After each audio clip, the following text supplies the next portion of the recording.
Born in 1828 into the Southern Cheyenne tribe, Takioma, known as Little Robe, was raised as a warrior, honing his skills in battles against traditional enemies like the Ute and Pawnee tribes.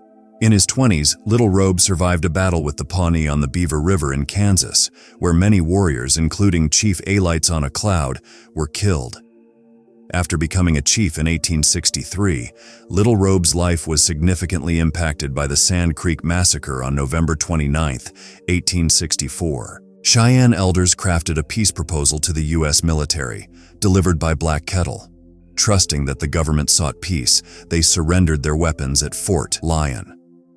Following the government's advice, the Cheyenne set up camp at Sand Creek while Colorado Territorial Governor John Evans reviewed their proposal.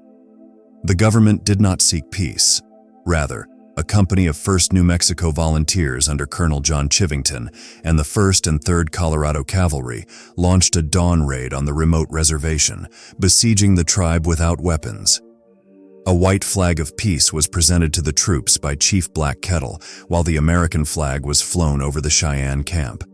But the soldiers had orders to kill and scalp every single creature, no matter how small. Nits produce lice. The ambush was brutal, resulting in the pursuit and massacre of around 200 Cheyenne and Arapaho, most of whom were unarmed women and children.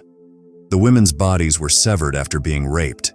100 Indian scalps were on display as Colonel Chivington regaled audiences with fictitious accounts of the carnage as Indian body parts were paraded through Denver's streets. Word of the atrocity reached Congress, where members expressed outrage and called for an investigation. However, no punitive action was taken, apart from delaying Colorado's entry into the Union for 10 years.